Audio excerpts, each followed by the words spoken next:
Très bien. Donc, si vous voyez l'écran, je peux commencer.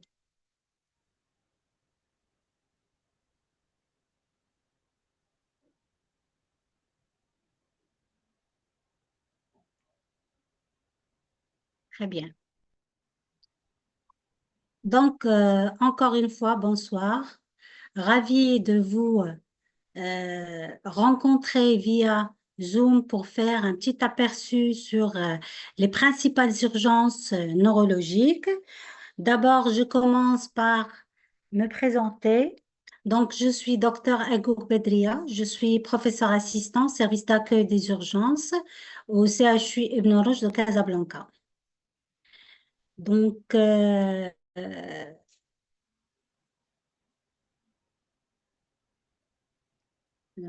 diapo. Donc, pour tout ce qui concerne les urgences neurologiques, c'est une activité conséquente dans les services d'accueil des urgences de pathologies diverses dont le pronostic dépend du délai de la prise en charge. Donc, comme vous savez, il y a beaucoup d'urgences neurologiques. Je m'excuse pour la caméra, j'arrive pas à l'activer. Donc, comme vous savez, les urgences neurologiques sont d'étiologies diverses et dont la prise en charge dépend de l'étiologie, dépend de délai de prise en charge et de la qualité de prise en charge. Donc, à travers ce petit topo, je vais essayer de faire un petit rappel sur les principales urgences neurologiques qu'on a l'habitude de voir aux urgences, qui sont les comas non traumatiques, la convulsion ou la convulsion et l'état de mal épileptique, ou bien la crise épileptique et l'état de mal épileptique, les céphalées aiguës et les états d'agitation. Donc, comme son nom l'indique, les comas non traumatiques concernent tous les comas en dehors de contexte de traumatisme. Donc, les comas non traumatiques, il s'agit là d'une urgence médicale dont il faut rapidement identifier, car euh, après cette identification, après la reconnaissance du coma, on va conditionner les mesures de prise en charge immédiatement, ainsi que les examens nécessaires pour une investigation étiologique. Donc, par définition, le coma est une suppression de la vigilance, de la conscience, avec absence d'ouverture des yeux malgré des stimulations verbales et nociceptives. Donc, le coma est une suppression de la vigilance et de la conscience, les deux à la fois, avec une absence d'ouverture des yeux, malgré stimulation verbale et douloureuse. Donc, quand on veut intervenir en urgence devant un état de coma, il y a 3 temps qu'il faut respecter. D'abord, il faut éliminer un arrêt cardiaque en cherchant le pouls et en cherchant la respiration.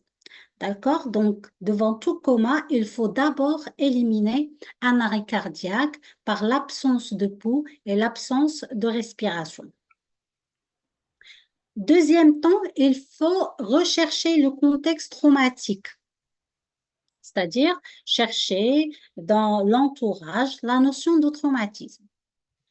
Bien sûr, il faut mesurer la glycémie pour éliminer une hypoglycémie, dans le coma, elle est réversible après correction de la glycémie. Rechercher la notion de prise de médicaments qui peuvent donner, peuvent donner un état de coma. Et par la suite, le troisième temps à la fin, on évalue la profondeur de ce coma en calculant le fameux score de Glasgow que vous connaissez tous. Passons par l'ouverture des yeux, la réponse verbale et la réponse motrice. Donc, le score de Glasgow, il sert il sert plutôt à évaluer la profondeur du coma. Donc, devant tout coma non traumatique, il faut examiner le malade. Donc, l'examen clinique repose sur la meilleure réponse motrice aux stimulations nociceptives. L'examen, c'est-à-dire on va essayer de stimuler le patient, soit si bien sûr après avoir stimulé verbalement, il ne répondait pas, on passe aux stimulations nociceptives ou douloureuses à la recherche de la meilleure réponse motrice. Puis, on va examiner l'état des pupilles, c'est-à-dire le réflexe photomoteur, dont quand ils sont réactifs et égales, c'est normal. Quand il y a une anomalie au niveau du réflexe photomoteur, ça peut nous orienter vers une étiologie de ce coma non traumatique. Par exemple, un myosis, ça nous donne une idée sur un toxidrome par intoxication aux opioïdes. L'amydriase unilatérale peut nous indiquer sur un engagement temporal jusqu'à preuve du contraire. Une midriase bilatérale, il peut nous orienter vers un toxidrome par intoxication ou par les antidépresseurs tricycliques ou une atteinte neurologique sévère. Le réflexe cornéen aussi, quand il est anormal, il peut nous orienter vers une lésion du tronc cérébral. On continue l'examen clinique par l'étude des mouvements oculaires. Donc, on va surélever les deux paupières et on va étudier les globes oculaires.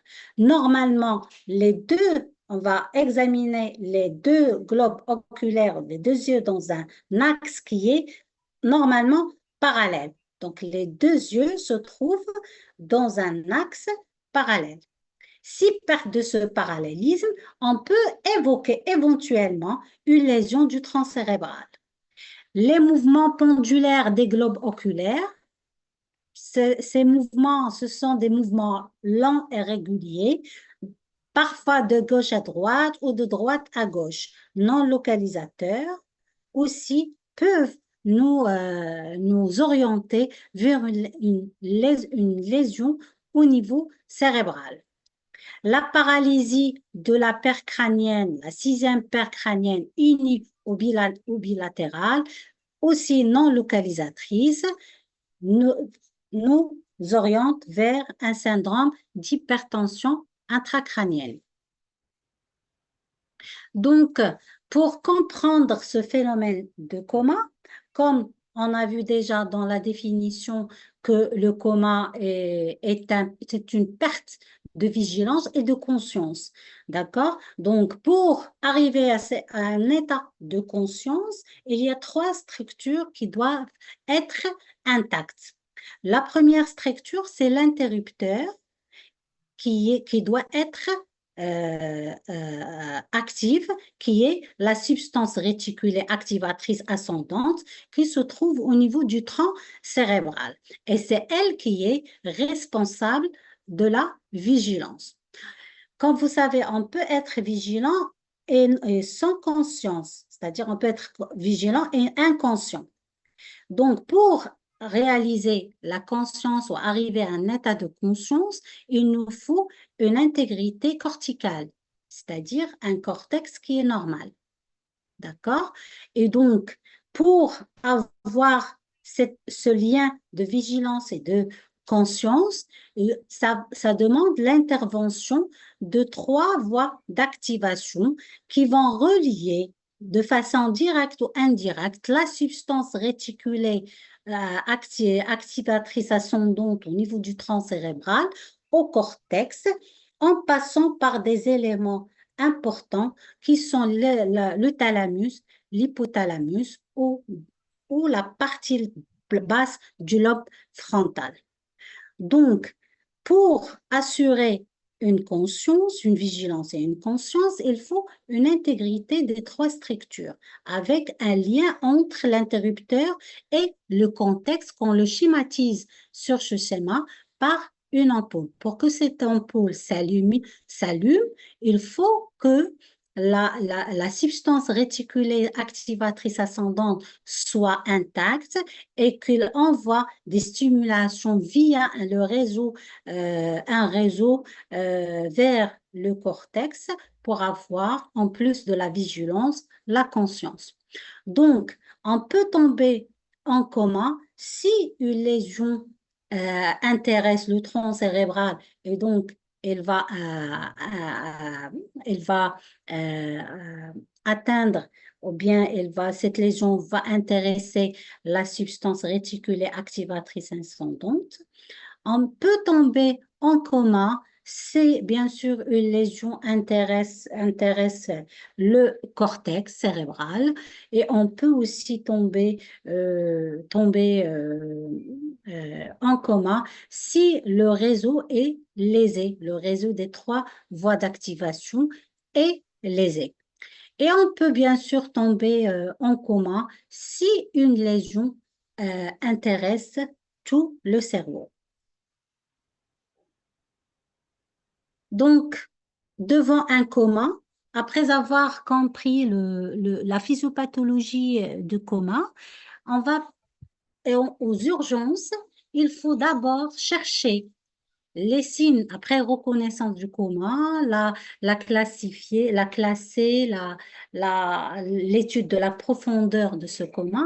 Il faut chercher les signes de gravité qui nécessitent une intervention immédiate. Donc, les signes de gravité d'un coma, il y a ce qu'on appelle les signes d'engagement cérébral. Cet engagement cérébral, il peut être sous-falcoriel. Sous-falcoriel, il peut se manifester par des signes cliniques aspécifiques, comme bien sûr le coma et en plus du coma, ou bien par des signes d'hypertension intracrânienne, comme vous savez, les vomissements, la anomalie des pupilles. Un engagement cérébral sous-temporal qui qui peut se manifester par une mydriase réactive homolatérale à la lésion, un engagement cérébelleux qui peut être précédé par des cervicalgies, un torticolis ou par des signes neurovégétatifs. Donc, parmi aussi les signes de gravité d'un coma, il faut chercher une atteinte focale. Une atteinte focale, c'est-à-dire chercher un déficit moteur, chercher une anomalie réactionnelle motrice, comme des réactions motrices de flexion stéréotypées, anciennement nommées décérébration, ou des réactions motrices d'extension stéréotypée, anciennement dites décortication. La perte des réflexes du tronc cérébral, le réflexe photomoteur et le réflexe cornéen, ou à un stade plus ultime, des signes neurovégétatifs à type de bradycardie, une labilité de la fréquence cardiaque et de la tension artérielle. Donc, après avoir éliminé les signes de gravité, la prise en charge en urgence consiste d'abord en la vérification de la présence d'un pouls et d'une respiration. Il faut toujours, comme on a dit au début, devant tout coma, il faut éliminer un arrêt cardiaque dont la prise en charge est différente. Donc, après avoir éliminé un arrêt cardiaque, on va gérer les voies aériennes supérieures. Comment on va gérer ces voies aériennes supérieures? Par la mise en position, la mise du patient en position latérale de sécurité, essayer de libérer les voies aériennes supérieures en mettant le doigt dans la bouche ou carrément mettre une canule de Guédel. Donc, après la libération des voies aériennes supérieures, il y a aussi l'immobilisation toujours. Il faut penser à immobiliser chez tout comateux, immobiliser le rachis cervical si un traumatisme est suspecté. Troisième volet de prise en charge en urgence, il ne faut pas oublier d'appeler le réanimateur pour donner de l'aide. Initier la démarche diagnostique et toujours jamais oublier de mesurer la glycémie. Donc, euh, pour arriver à une étiologie à ce coma, il faut passer par tout un raisonnement. Le raisonnement commence par l'anamnèse. Donc, à l'anamnèse, c'est-à-dire à l'interrogatoire. Bien sûr, le malade il est comateux, donc on va faire un, un interrogatoire avec l'entourage, avec celui ou celle qui a ramené le patient comateux. Donc, on va commencer par interroger les personnes présentes. Il faut chercher la notion de traumatisme crânien parce que la prise en charge, elle est différente. Il faut aussi chercher le début de ce coma. Est-ce que c'est un début brutal ou progressif? Parce que déjà, le début de l'installation de coma peut nous donner une idée sur l'étiologie. Si le début est brutal, on est orienté beaucoup plus pour tout ce qui est vasculaire, accident vasculaire cérébral. Et si le début il est progressif, c'est plutôt orienté vers tout ce qui est infectieux et métabolique.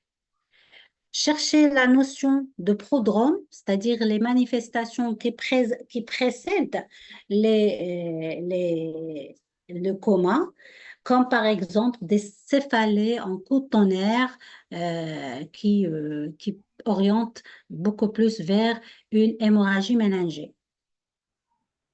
Le traitement en cours, bien sûr, il faut chercher la notion de prise d'anticoagulants, d'antiagrégants plaquettaires, aussi d'autres traitements qui peuvent donner le coma. L'exposition à des toxiques, antécédents notables, chercher des antécédents notables, antécédents vasculaires, antécédents cardiaques, le tabagisme, antécédents neurologiques aussi. Et n'oubliez pas aussi de chercher parce que le coma euh, peut être secondaire à un événement circonstanciel, c'est-à-dire une intoxication, euh, euh, une, une, une tentative de suicide. D'accord? Donc, toutes ces circonstances comme les seringues, les vétustés du logement, le blister vide, en rapport avec des médicaments, une lettre d'adieu. Donc, tout ça, donc, le coma peut être une pathologie circonstancielle aussi. Donc, l'examen clinique général, bien sûr, il faut faire un examen clinique général, bien sûr, examiner organe par organe. Chercher, bien sûr, on a dit examen dextro, à la recherche d'une hypoglycémie, et aussi la fièvre, la notion de fièvre, qui peut nous orienter vers tout ce qui est infectieux. Aussi chercher des signes de traumatisme, des écorchures, des bleus, des ecchymoses, d'accord? Donc, tout ça va nous orienter vers une étiologie ou une autre. Donc, après ces présomptions, il y a l'examen clinique orienté. Bien sûr, chercher un purpura cutané, un syndrome méningé, des signes d'intoxication comme des piqûres, une mauvaise haleine. L'examen des pupilles, la réactivité à la douleur, le tonus musculaire, des mouvements anormaux, les mouvements anormaux qui peuvent être sous forme de convulsions, la position des globes oculaires, une autorragie et ecchymose. Donc, le coma non traumatique peut avoir des causes lésionnelles et des causes fonctionnelles. Donc, après cet examen clinique général et orienté, on va faire ce qu'on appelle un spectre étiologique. Ce spectre étiologique est l'effet soit de causes lésionnelles ou de causes fonctionnelles. Les causes lésionnelles, ils peuvent être d'origine traumatique, mais on est dans le contexte de coma non traumatique. Donc, la cause lésionnelle la plus fréquente, c'est vasculaire. Vasculaire, il peut s'agir d'hémorragie méningée, d'accident vasculaire cérébral ou de thrombophlébite cérébrale. Donc, il faut y penser. Par la suite, ce sont les investigations paracliniques qui vont nous confirmer ou infirmer une étiologie par rapport à l'autre. Donc, une méningite, une méningoencéphalite, un processus expansif intracérébral, un engagement cérébral avec un effet de masse. Donc, il faut toujours penser à ces causes. Il faut toujours y penser pour pousser les investigations euh, afin de confirmer ou d'infirmer une étiologie par rapport à l'autre, bien sûr, tout en restant orienté par l'anamnèse et l'examen clinique. Les causes fonctionnelles possibles de coma non traumatique, bien sûr, comme vous savez, la notion d'intoxication, mais ce diagnostic, c'est un diagnostic d'élimination, c'est-à-dire qu'il faut le laisser en dernier lieu. Donc, une intoxication par les benzodiazépines, par des opiacés, par l'alcool, par les antidépresseurs et les neuroleptiques. Les causes fonctionnelles aussi, elles peuvent être d'origine métabolique. Bien sûr, en premier lieu, l'hypoglycémie. Il vient les dysnatrémies, l'hypercapnie, l'encéphalopathie métabolique, les dyscalcémies. Et il vient par la suite, en dernier lieu, les causes endocriniennes, comme l'hypothyroïdie par exemple. Donc, les examens complémentaires. Donc, après avoir fait ce spectre étiologique, bien sûr, le spectre étiologique, il peut être le plus vaste possible pour ne pas tomber dans l'effet tunnel. Donc, il faut penser à toutes les étiologies possibles de coma non traumatique, bien sûr, orientées par l'examen clinique. Donc, pour retenir une étiologie ou deux en fonction de la symptomatologie, il faut demander des examens complémentaires. Donc, le minimum qu'on peut demander, c'est une glycémie capillaire pour vérifier la glycémie, vérifier par la glycémie plasmatique, c'est-à-dire je vais faire le dextro et par la suite, je vais demander une glycémie plasmatique. Un ionogramme standard avec une natrémie, bien sûr, une calcémie, l'urée, la créatinine. D'accord? La natrémie pour chercher une dysnatrémie, la calcémie, chercher une dyscalcémie qui peut être responsable. Aussi, l'urée et la créatinine qui peuvent être en rapport avec une encéphalopathie urémique. Les gaz du sang, il faut les demander à la recherche d'une hypercapnie. Ça peut s'agir d'une encéphalopathie hypercapnique. Demander un bilan hépatique à la recherche d'une cytolyse hépatique qui peut nous orienter plutôt vers une encéphalopathie hépatique dans un contexte bien sûr bien particulier. Les dosages de toxiques urinaires, bien sûr, après avoir éliminé les causes organiques, il nous reste les causes toxiques. À ce moment-là, on va demander un screening toxicologique au niveau urinaire, éventuellement sanguin, en fonction du contexte. Donc, les autres examens complémentaires qu'on peut demander également, bien sûr, vient en premier lieu le scanner comme imagerie, c'est le scanner cérébral. Donc, le scanner cérébral, on le demande en premier lieu s'il y a un signe de localisation, si un contexte de traumatisme est suspecté, et devant la suspicion forte d'hémorragie méningée, la suspicion d'AVC ischémique, mais de préférence là, de demander l'IRM cérébral. Quand on suspecte un AVC ischémique, il faut demander plutôt l'IRM que le scanner cérébral, parce que pour que l'AVC ischémique se constitue et apparaître au niveau scanographique, ça demande du temps. Mais à l'IRM, on peut le visualiser à un état plus précoce, à un état aigu. Donc, coma sans cause évidente ou absence d'amélioration après prise en charge a priori adaptée. C'est-à-dire, on demande le scanner quand il n'y a pas d'étiologie apparente, ou bien quand on a traité une étiologie possible.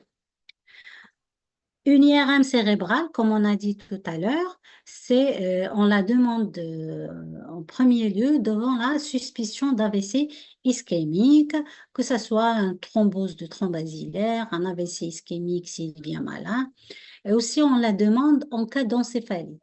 Donc, l'IRM cérébrale, elle est plus performante que le scanner en matière d'encéphalite. La ponction lombaire, elle est demandée aussi. C'est un examen précieux qu'il ne faut jamais hésiter de le faire devant un contexte de méningite, un contexte de méningoencéphalite ou encéphalite ou devant tout coma fébrile. Donc, les principales complications d'un coma, comme vous savez tous, donc le coma, quand on parle de coma, c'est en général avec complications. Un coma compliqué, c'est souvent un coma avec un score de Glasgow inférieur à 8. Et donc, arrivons à ce stade et à cette profondeur de score de Glasgow, on est en face de risque de pneumopathie d'inhalation par la perte de protection des voies aériennes. Donc, voilà, la première complication, c'est la pneumopathie d'inhalation. Et par la suite, vient les complications des décubitus. Quand ça tarde, la prise en charge, et quand l'étiologie c'est-à-dire demande un traitement en long cours, surviennent les complications de décubitus, tout ce qui est escarre, rhabdomyolyse, maladie thromboembolique. Et devant toute, et comme toute lésion cérébrale, il y a certaines complications qu'il faut les guetter. Donc, ce qu'on appelle les AXOS, les accidents cérébraux secondaires d'origine systémique. Ce sont des accidents qui peuvent noircir le pronostic du comateux. Donc, il faut les prévenir. Comment les prévenir? C'est de maintenir la glycémie normale, maintenir une température normale. Il faut éviter l'hyperthermie, mais aussi l'hypothermie. Maintenir une tension artérielle normale, donc éviter l'hypovolémie.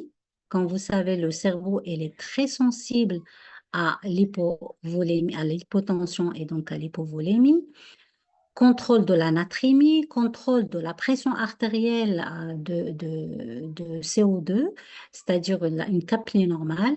Éviter l'hypoxémie, bien sûr, le cerveau, il est très sensible aussi à l'hypoxie. Il est très sensible à deux facteurs, l'hypoxie et l'hypotension. Préférez la perfusion du sérum physiologique à la perfusion de glucosé en perfusion de base. Comme perfusion de base. Donc, les messages à retenir en matière de coma non traumatique, il faut savoir rechercher un arrêt cardio-circulatoire devant tout coma. D'accord? Donc, avant de prendre en charge un coma, il faut la reconnaître, bien sûr. Une fois on a reconnu le coma, il faut éliminer un arrêt cardio-circulatoire parce qu'il est de prise en charge différente. Pensez à rechercher systématiquement une hypoglycémie, un purpura et la fièvre. Mettre en place les mesures immédiates pour la prise en charge. Envisager le coma toxique vu la fréquence de celui-ci, mais il reste toujours un diagnostic d'élimination. Réaliser rapidement une TDM, 6 signes de focalisation. Injecter en cas de doute sur un AVC. Donc, de préférence d'injecter le scanner cérébral en cas de doute sur un accident vasculaire cérébral. Donc, voici, c'est tout ce que j'ai à vous dire à propos des comas non traumatiques. Si vous voulez qu'on avance dans le topo ou vous voulez que vous posez vous avez des questions, c'est-à-dire chaque cours, si vous voulez poser des questions, si vous avez des questions, on peut les traiter au fur et à mesure. Vous avez des questions sur le coma, juste sur le coma non traumatique. Est-ce que c'était clair? Est-ce que c'était clair? Ou bien vous avez des questions? Vous m'entendez toujours?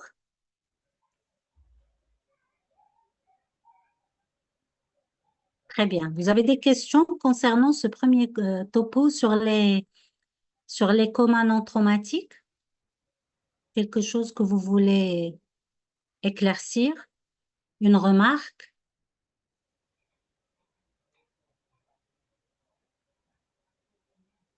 Très bien. D'accord. Si vous n'avez pas de questions, on peut continuer et entamer les autres urgences neurologiques. Donc, quelqu'un qui pose la question sur Monsieur Bouraleb, il demande TDM avec injection.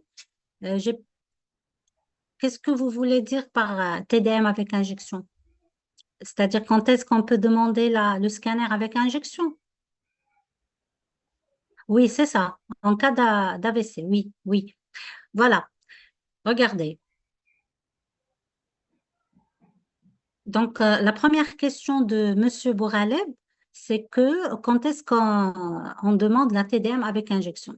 Donc, la TDM avec injection, on la demande en cas de suspicion d'AVC ischémique. D'accord? Donc, déjà, la TDM, on va la demander à chaque fois qu'on a des signes de focalisation dont on a parlé tout à l'heure. Et avec injection, quand on a une forte suspicion d'AVC d'un AVC, d'un accident vasculaire cérébral, selon le contexte. Par exemple, un malade qui est connu hypertendu, un malade qui est connu cardiaque, un malade qui a une cardiopathie ischémique, une cardiopathie rythmique. D'accord? Elle a le droit de faire un AVC, que ce soit hémorragique ou ischémique. D'accord? Donc, de préférence, de faire une TDM avec injection. Mais on peut aussi demander la TDM avec injection quand on est devant un syndrome méningé fébrile. D'accord? Donc aussi, ça peut nous donner une idée sur une méningoencéphalite. D'accord? Donc TDM avec injection quand il y a une forte suspicion d'un AVC ou l'AVC, on doit le suspecter en fonction du contexte, c'est-à-dire un malade avec des antécédents vasculaires, antécédents cardiaques, HTA, et aussi quand quand on est devant un syndrome méningé fébrile. D'accord? Mais il ne faut pas s'amuser, bon, surtout devant un syndrome méningé fébrile. Quand on a une forte suspicion d'un syndrome méningé fébrile, il faut traiter comme méningite, c'est-à-dire je vais donner la première dose d'antibiothérapie à dose méningée, d'accord? Après, je vais faire le scanner. Et après, je vais faire l'APL. D'accord? Une dose d'antibiothérapie, il ne va pas fausser l'APL. D'accord? Donc, parce que l'urgence ici qui prime de la méningite, de la méningo-encéphalite. Monsieur Belhmeidi El-Hassan, il demande est-ce qu'on donne toujours des anticonvulsivants en cas de coma? Euh, non, pas toujours. D'accord? On n'a pas parlé d'anticonvulsivants devant un coma. C'est vrai que le coma, il peut être un coma post-critique, d'accord? Euh, Post-critique d'une convulsion, mais ça ne nous donne pas, si on n'a pas assisté à la convulsion, ou si la convulsion n'a pas été rapportée par l'entourage, Là, on ne donne pas d'anticonvulsivant. D'accord? C'est un contexte particulier. Donc, je vais diagnostiquer le coma, je vais faire mon interrogatoire, mon examen clinique, euh, et je vais pousser les investigations vers la TDM, l'IRM, l'APN. D'accord?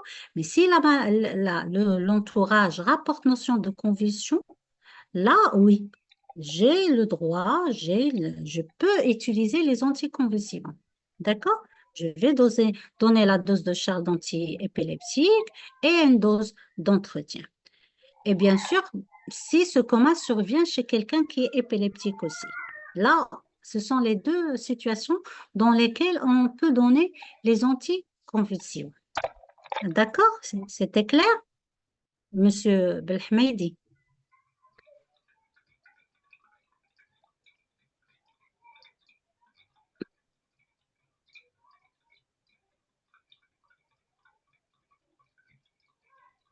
Donc, vous avez eu un cas de coma avec AVC hémorragique et on a donné un anticonvulsivant. C'est pour ça. C'est pas systématique. Donc, dans l'AVC hémorragique, c'est pas systématique. D'accord? Donc, l'AVC hémorragique, il y a plusieurs types d'AVC hémorragique. Il faut d'abord chercher l'étiologie de l'AVC hémorragique. Euh, vous avez donné l'anticonvulsivant, dont, bien sûr, si c'est en fonction de la localisation de l'AVC hémorragique, est-ce il atteint le cortex ou bien elle est plus profond au niveau médulaire. Donc, si l'AVC, il touche le cortex, bien sûr, là, pourquoi? Parce que c'est le cortex cérébral qui est épileptogène. D'accord? Et donc, c'est vraiment l'AVC hémorragique, elle est de grand volume et elle touche le cortex, là, le risque d'une épilepsie secondaire à l'AVC hémorragique, elle est là. Et donc, on est en mesure de prescrire les anticonvulsivants. D'accord? Mais c'est l'AVC hémorragique, elle est plutôt profond. Là, euh, voilà, car c'était au niveau du cortex frontal. Oui, voilà, c'est ça. Exactement, oui, bien sûr. Si ça, oui, c'est ça. Si ça touche le cortex, oui, on est en mesure de donner des anticonvulsivants. D'accord? On peut passer à l'autre cours. Donc, l'autre urgence neurologique qui n'est pas euh, qui n'est pas aussi moins fréquente, mais c'est une urgence aussi fréquente. C'est la crise convulsive généralisée et l'état de mal épileptique. D'accord? Donc, c'est aussi la crise convulsive ou la crise épileptique aussi est une urgence très fréquente aux urgences. Elle représente 3% des consultants aux urgences. Il peut être occasionnel, il peut être unique ou très espacé. C'est en général un symptôme dans le cadre d'une affection. Il faut bien sûr la différencier de la maladie épileptique. D'accord? Donc, la crise épileptique, il faut la différencier de la maladie épileptique. La crise épileptique ou la crise convulsive, il survient une seule fois et il peut ne pas se répéter. Mais quand il se répète dans le temps, plusieurs fois, là, on parle de maladie épileptique. Donc, par définition, la crise d'épilepsie, c'est une hyperactivité paroxystique synchrone de neurones corticaux, d'accord, qui va se manifester cliniquement par des crises épileptiques. Donc, elle va se manifester soit cliniquement par des crises convulsives, soit par des crises électriques à l'électroencéphalogramme. Et comme on a dit, elle est différente de la maladie épileptique parce que la crise épileptique ou la crise d'épilepsie, elle survient une seule fois dans un contexte bien particulier. D'accord? Mais quand il se répète, là, on parle de maladie épileptique. Donc, la classification des types de crise d'épilepsie dépend, ou bien ce, la classification des types de crise d'épilepsie, il y a ce qu'on appelle les crises focales, d'accord? Focales, c'est localisé. C'est ce qu'on appelait les crises localisées. Avec ou sans conscience altérée, ils peuvent être motrices ou non motrices. Ils peuvent être unis ou multifocales, intéressants. Un membre ou plusieurs membres, avec une possibilité de bilatéralisation. Ça, c'est des crises focales, c'est-à-dire localisées. D'accord? Il y a les crises généralisées. Les crises généralisées, c'est tout ce qui est crise tonico-clonique, ou bien juste des crises toniques, ou bien des myoclonies, d'accord?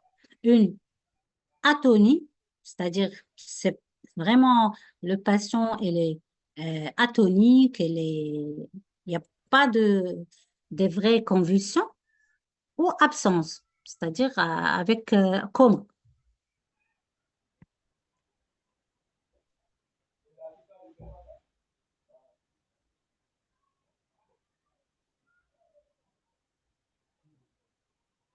Et il y a les crises à point de départ inconnu. C'est un autre chapitre.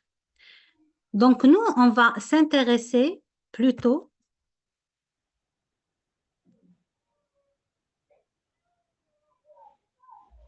avant de passer à parler de façon spécifique de la crise d'épilepsie, on va aussi définir l'état de mal épileptique, les états de mal épileptiques. Donc, les états de mal épileptique sont définis par le temps 1 et le temps 2. Donc, le temps 1, c'est la durée d'activité épileptique à partir de laquelle on reconnaît l'état de mal épileptique, pour laquelle il est requis d'initier un traitement anticonvulsivant. D'accord? Donc, là, le T1, c'est la durée d'activité épileptique à partir de laquelle on reconnaît l'état de mal épileptique et pour laquelle il requis d'initier un traitement anticonvulsivant. C'est-à-dire, pour simplifier les choses, c'est-à-dire avant le T1, c'est une crise d'épilepsie, c'est-à-dire de durée de moins de 5 minutes. D'accord? Au-delà de 5 minutes, là, on part à partir de 5 minutes, c'est-à-dire s'il y a une répétition de la crise convulsive, la crise d'épilepsie sans retour à la conscience, là, c'est un état de mal épileptique. D'accord? Et on va commencer le traitement anticonvulsivant. Le temps 2, là, le T2, c'est la durée d'activité épileptique à partir de laquelle des séquelles et des complications à long terme peuvent être redoutées. Donc, l'état de mal épileptique, c'est tout ce qui elle est défini par le T1 et le T2.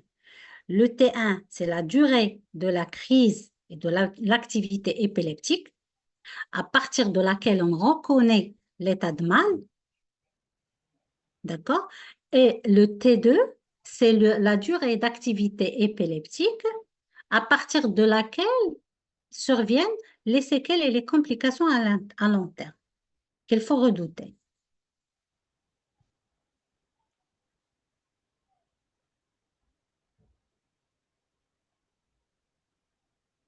Donc, les états de mal épileptique, il y en a plusieurs types. Plusieurs types. Il y a ce qu'on appelle un état de mal épileptique tonico-clonique généralisé, état de mal épileptique focal avec trouble de conscience, état de mal épileptique focal sans trouble de conscience, état de mal épileptique myoclonique, clonique, tonique, état de mal épileptique absence. Si vous voyez bien le tableau, donc l'état de mal épileptique, les différentes classes de l'état de mal épileptique sont les mêmes classes qui concernent la crise d'épilepsie. Donc, c'est juste la notion de temps. La différence, c'est le temps. On a vu que la crise d'épilepsie, elle peut être focale avec ou sans altération de l'état de conscience. Elle peut être généralisée, tonico-clonique ou la tonique ou bien myoclonie, ou bien absence. D'accord? La même chose pour l'état de mal épileptique. Il peut aussi être tonico-clonique généralisé. D'accord? C'est la plus fréquente. Il peut être focal avec ou sans trouble de conscience et il peut être sous forme de myoclonie ou sous forme d'absence.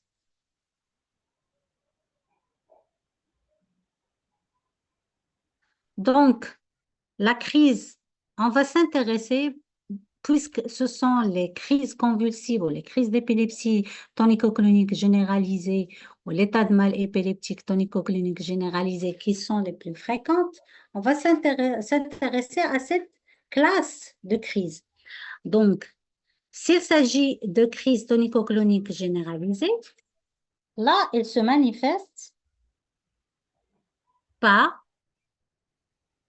en fait, il y a une phase. En fait, c'est quatre phases. La crise tonico-clonique générale, c'est quatre phases. Phase tonique, c'est où la contraction elle est soutenue de 10 à 20 secondes. Et il peut donner des signes adrénergiques, tachycardie, sueur, plus ou moins une apnée, cyanose, suivi par une phase clonique. C'est des secousses brèves qui durent 5 ans, qui durent 30 secondes, avec possibilité de morsure de langue. Une phase résolutive, c'est une phase de perte de connaissance qui peut durer de 5 à 10 minutes. C'est ce qu'on appelle le coma post-critique, qui se manifeste par un relâchement musculaire, une respiration stertoreuse, avec une possibilité d'émission involontaire.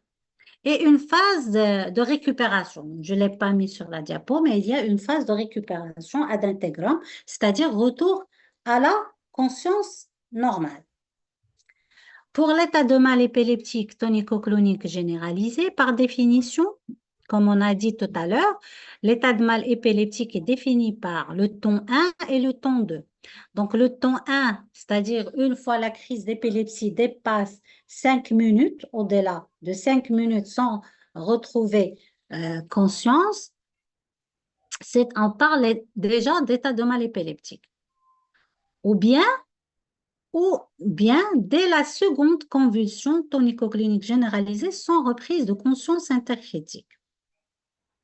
D'accord? Donc, soit une convulsion qui dure 5 minutes, au-delà de 5 minutes, soit une deuxième crise convulsive tonico-clinique généralisée qui survient sans reprise de conscience. Là, on parle d'état de mal épileptique par définition. Donc, cet état de mal épileptique, la gravité de l'état de mal épileptique, c'est le risque de passage et d'évolution vers l'état de mal épileptique larvé. C'est-à-dire que il n'y a pas de convulsion, c'est-à-dire il n'y a pas de vraie convulsion mécaniquement, cliniquement, mais il y a des signes électriques d'épilepsie. D'accord? Donc, le diagnostic, il est plutôt électroencéphalogramme. D'accord? Donc, un état de mal épileptique, c'est une larvée, c'est une dissociation électromécanique, c'est-à-dire qu'il n'y a pas de manifestation clinique de crise convulsive, mais il y a une activité épileptique électrique. Donc, là, c'est l'état de mal épileptique larvé, c'est la forme la plus grave de l'état de mal épileptique et il est doté d'une mortalité de 10 à 20%. De 10 à 20%. D'accord?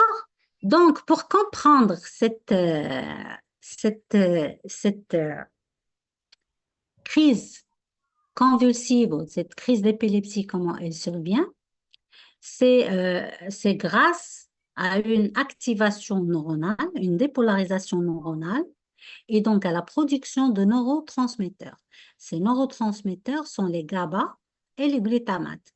Donc, les neurotransmetteurs GABA et glutamate sont sécrétés dans le synapse, plutôt les synapses, et ils vont être fixés sur les récepteurs postsynaptiques. Les récepteurs GABA, ils ont une comment dirais-je, qui empêche la survenue des crises épileptiques. Donc, ils vont être fixés sur les récepteurs et ils vont être internalisation au niveau des cellules postsynaptiques. Et il y aura les récepteurs AMPA et NMDA qui sont libres. Donc, cette liberté de ces récepteurs, ils vont laisser les glutamates dans la fente synaptique et donc une activation des pompes calciques responsable de la crise convulsive.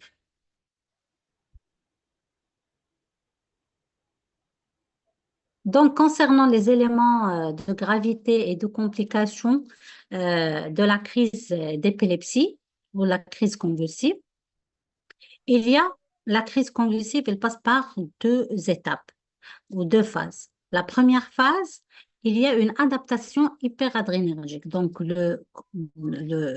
quand la crise convulsive survient, il y aura une adaptation hyperadrénergique avec une hypertension, la survenue d'une hypertension, de troubles de rythme cardiaque, une hyperventilation, voire même une acidose lactique, d'accord? Pendant les premières 30 minutes, d'accord? Au-delà de 30 minutes, survient la deuxième phase réactionnelle à la crise convulsive qui est la désadaptation ou bien la dissociation électromécanique. D'accord? Cette dissociation électromécanique, elle va se manifester beaucoup plus de façon générale par une hypertension, la survenue d'état de choc avec une insuffisance rénale et une acidose mixte en plus d'une défaillance. Ça peut évoluer vers la défaillance d'organes et l'arrêt cardiaque. Donc, les complications de la crise convulsive, il y a comme on le schématise sur cette diapo, il y a le risque de traumatisme crânien, d'accord, bien sûr, devant toute crise convulsive ou crise d'épilepsie, il y a un risque de traumatisme crânien, un risque de morsure de langue, un risque de fracture de côte. Il y a aussi au niveau musculaire le risque de rhabdomyolyse. Avec la force des convulsions, il y aura une rhabdomyolyse et donc une acidose lactique, d'accord, qui est l'installation d'une insuffisance rénale aiguë. Il y aura aussi possibilité de troubles du rythme et bien sûr, quand la crise convulsive est suivie par un coma, donc il y a le risque de pneumopathie d'inhalation.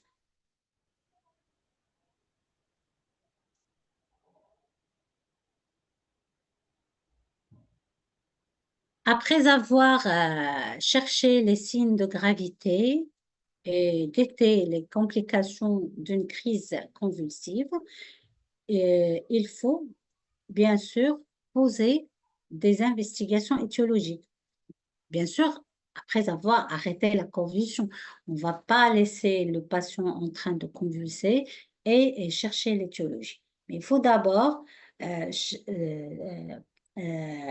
cesser la convulsion, chercher, guetter les complications de cette convulsion et bien sûr, après, pousser les investigations étiologiques. Donc, dans l'anamnèse dans la recherche étiologique, on commence par l'anamnèse. L'anamnèse qui va être faite soit par l'entourage, amis, famille, secours, d'accord, et suivi par un examen clinique complet, organe par organe, un examen neurologique détaillé et des examens complémentaires. Donc, les examens complémentaires consiste à une TDM cérébrale avec ou sans injection, d'accord? Un bilan biologique, une IRM cérébrale avec ou sans injection, d'accord? Un électroencéphalogramme et une ponction lombaire. Donc, ce sont les examens complémentaires qu'on peut demander devant toute crise convulsive. Donc là, comme vous voyez, il y a ce qu'on appelle le spectre étiologique de la crise convulsive et de l'état de mal épileptique. D'accord? Donc, les causes les plus fréquentes sont les accidents vasculaires cérébraux, d'accord? Que ça soit hémorragique ou ischémique, un sous-dosage en non-compliance aux anti-épileptiques, d'accord?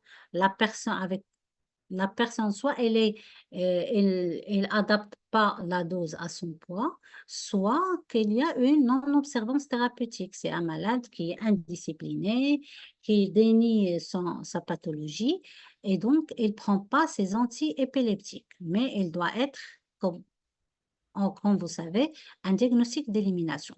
Donc, lié à l'alcool, donc le contexte de sevrage ou intoxication, lié à un problème métabolique, une dysnatrémie, une hypoglycémie, dyscalcémie, une encéphalopathie hépatique, une intoxication iatrogène, intoxication volontaire, plus rarement, une tumeur cérébrale, le contexte de traumatisme crânien, les infections du système nerveux central et aussi, en dernier lieu, vient tout ce qui est maladie auto-immune, les infections hors, c'est-à-dire le sepsis. Le sepsis aussi, il peut se manifester un sepsis à point de départ pulmonaire, à point de départ urinaire, osseux, en dehors du système nerveux central, peut donner aussi un état de mal épileptique.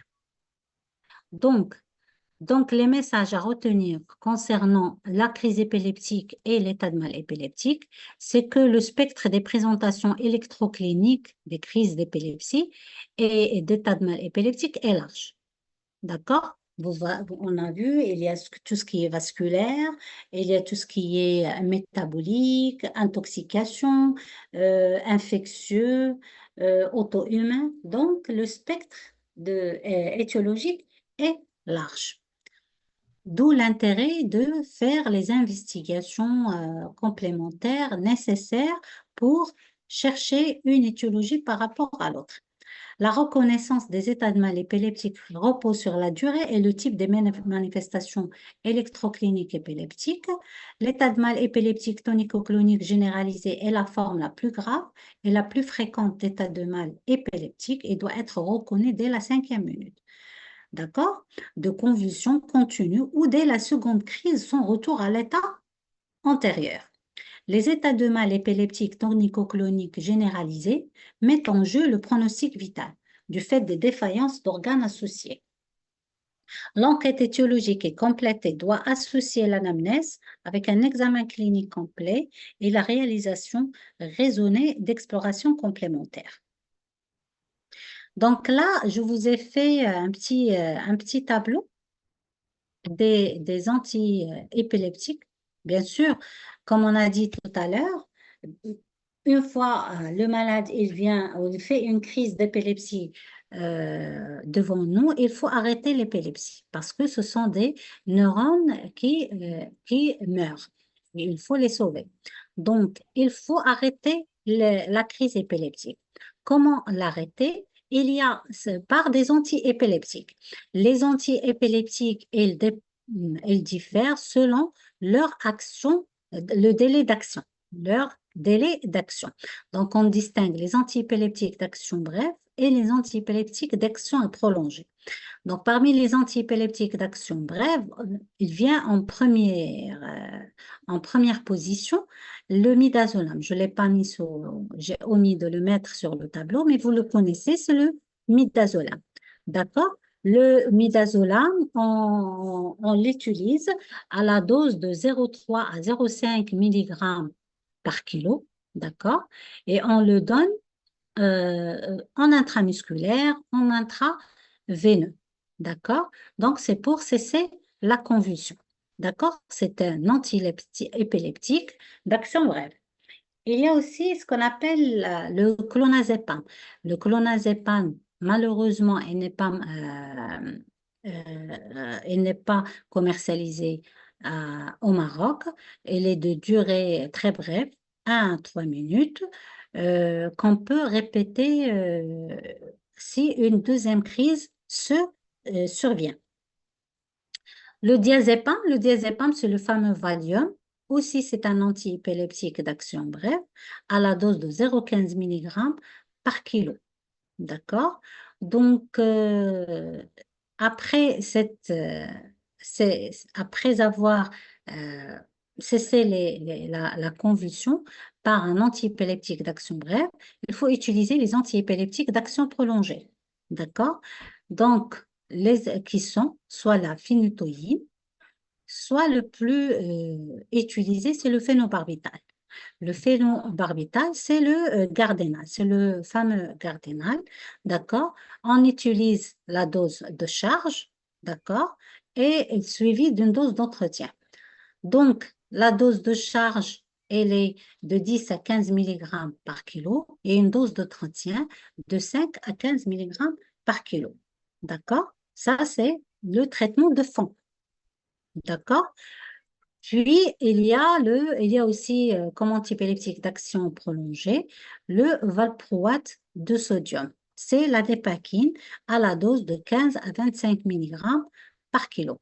Le phénobarbital, on peut le donner de préférence par voie injectable, d'accord, mais il existe aussi sous forme de voie orale, d'accord. Le valproate de sodium, il existe sous forme de voie orale. D'accord? Donc, et il y a la nouvelle molécule qui est le lévicétam, ce qu'on appelle le Keppra aussi. Elle n'existe pas sous forme injectable, mais sous forme comprimée. C'est un antiépileptique d'action prolongée.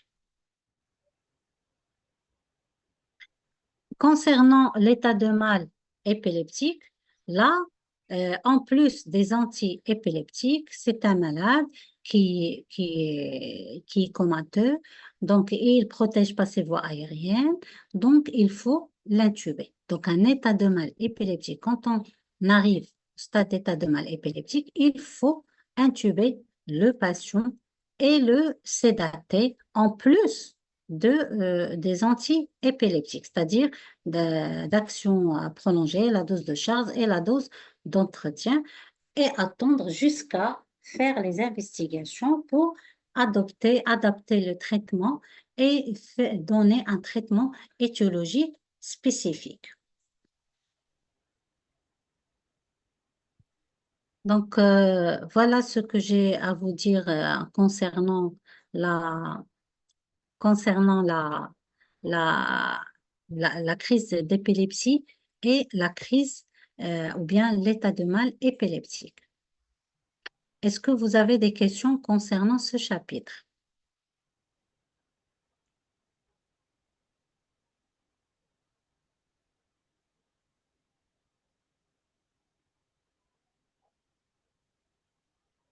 Voilà. Donc, pour la dose de charge de Gardénal, le Gardénal, la dose de charge, elle est de 10 à 15 mg kilo.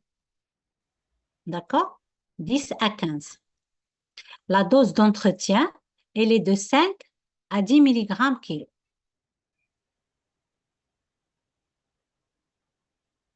D'accord? De rien.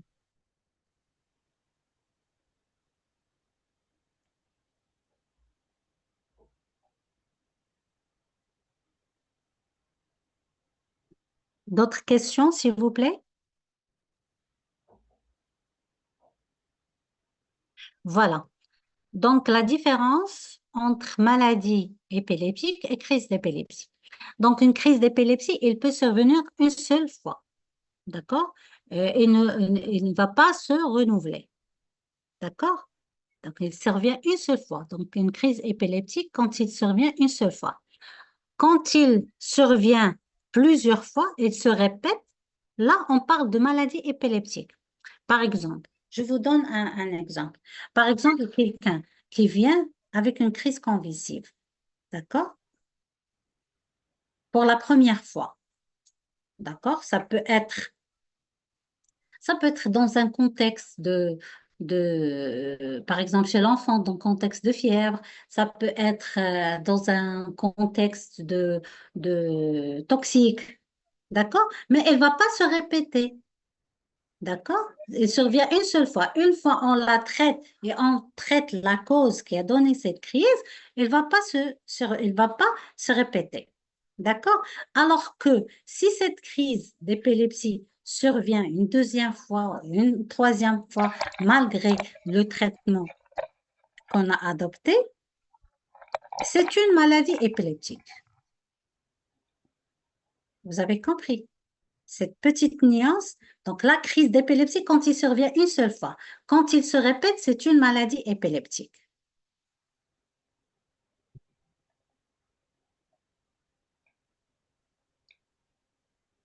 D'accord? S'il vous plaît, qu'est-ce qu'on utilise pour sédater un état de mal? Voilà. Là, c'est une très bonne question. Donc, tout état de mal épileptique est sujette à une intubation. D'accord? Comme on a dit, parce que le malade, il ne contrôle pas ses voies aériennes. Donc, on l'utilise beaucoup plus pour protéger ses voies aériennes.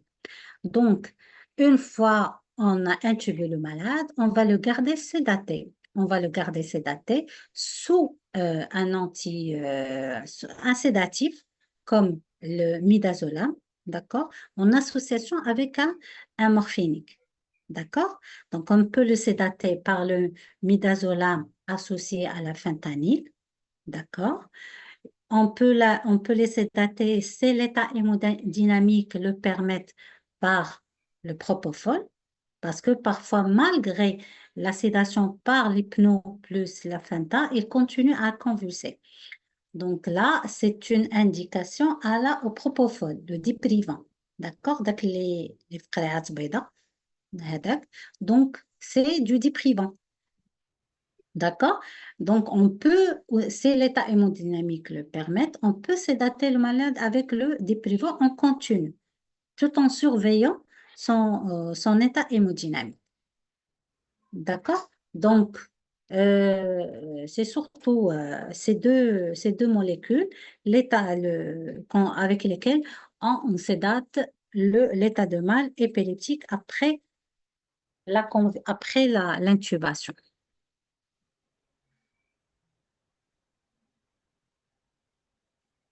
Pardon, je suis en train de lire dans le chat. Donc, d'accord. Alors, la différence, oui, pour ces datés. Il y a une autre question. Est-ce qu'il faut placer une sonde nasale pour donner le Gardénal? Oui, en fait, l'idéal, c'est le Gardénal injectable. D'accord? Euh, parce, donc, l'idéal, c'est de donner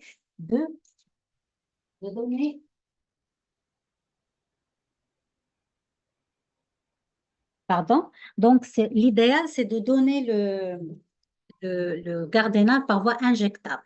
D'accord? Parce que quand on va donner le Gardénal par voie orale, on est dans l'obligation d'écraser les comprimés de Gardénal. Et quand on écrase ces comprimés, c'est pas sûr c'est-à-dire on risque de changer sa biochimie de la comprimée, du comprimé plutôt. D'accord? Et donc, l'efficacité n'est pas la même. Mais parfois, on est confronté à des situations où le cardinal est en rupture, le cardinal injectable, il est en rupture. Donc, la seule solution qu'il nous reste, c'est de donner ce cardinal par voie sonde nasogastrique. D'accord? Donc, on le donne par voie nasogastrique, effectivement.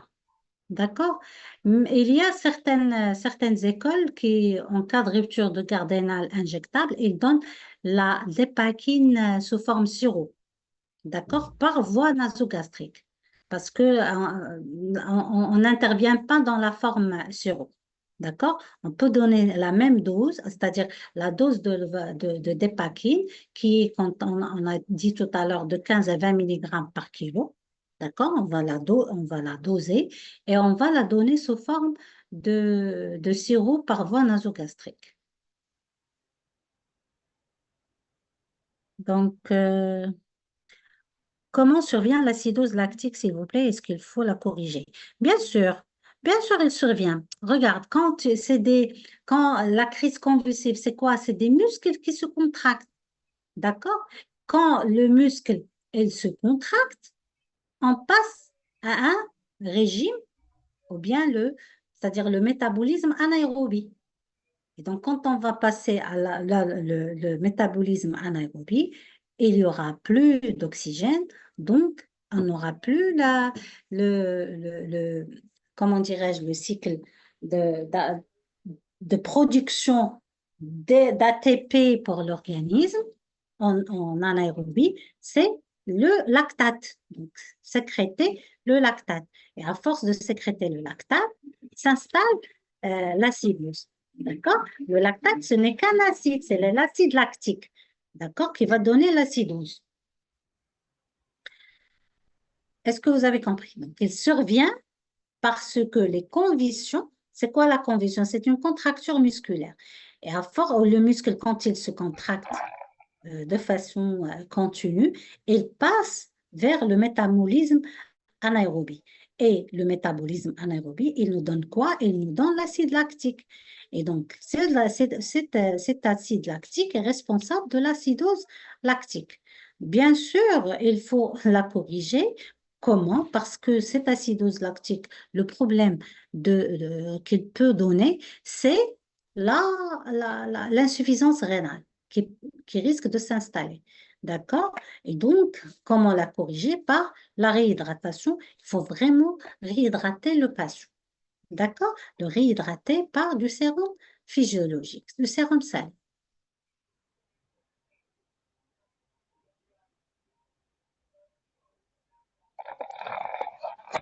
La sédation pour intubation et le traitement anticonvulsant se superposent-ils?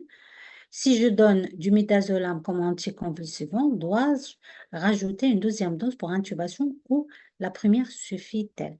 Bien sûr.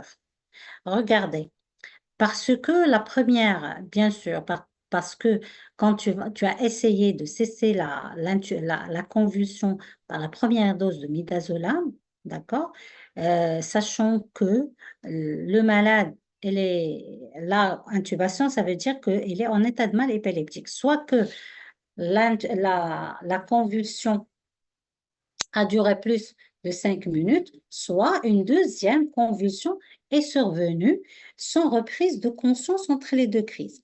D'accord? Et sachant que tu as donné la première dose pour cesser la première convulsion et ça n'a pas arrêté. D'accord? Là, il survient une deuxième et tu dois intuber. Oui, tu utilises une deuxième dose de midazolam pour sédater le malade et l'intuber. Bien sûr, oui, tu l'utilises. Tu utilises une deuxième dose de midazolam. Est-ce que, est-ce que, est-ce que c'est clair? Est-ce que j'ai répondu à vos questions?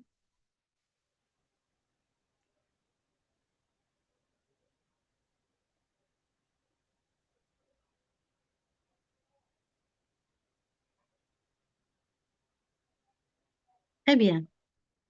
D'accord. Si vous n'avez pas d'autres questions, on peut passer au cours suivant. D'accord? Donc, le cours suivant intéresse les céphalées aiguës aux urgences. Donc, voilà. Donc, le troisième cours, ou la troisième urgence neurologique dont on va discuter, ce sont les céphalées aiguës. D'accord? Donc, les céphalées aiguës, pardon, il y a un blocage. D'accord. Donc, pardon, voilà. Donc, les céphalées aiguës, par définition, une céphalée, par définition, c'est une douleur de l'extrémité céphalique crânienne au facial. Donc, souvent, ce symptôme, il est subjectif. D'accord? Cette sensation de céphalée, elle est subjective. Chacun la décrit différemment. Une céphalée aiguë, c'est le mode d'installation. On parle de céphalée aiguë, c'est ça l'urgence. L'urgence, c'est pas les céphalées tout court, mais la céphalée ou bien les céphalées aiguës. C'est l'installation aiguë, récente, nouvelle et inhabituelle. C'est-à-dire quelqu'un qui a l'habitude d'être migraineux et a des céphalées de temps en temps, mais soudain, il fait une céphalée d'installation brutale et inhabituelle. Il peut être primaire, non associé à une lésion, ou il est secondaire. C'est un motif fréquent de consultation, d'accord, aux causes multiples. Donc, le diagnostic, il est beaucoup plus clinique, neuroradiologique et guidé par un examen clinique neurologique minutieux. D'accord? Les céphalées sont perçues par le patient comme récentes et inhabituelles, donc comme on a dit, c'est aigu, sont des céphalées secondaires jusqu'à preuve du contraire. Voilà. Donc, ce que je veux insister, c'est la notion de céphalée aiguë. À chaque fois qu'un patient vient avec notion de céphalée aiguë, c'est-à-dire d'installation récente et inhabituelle, il faut la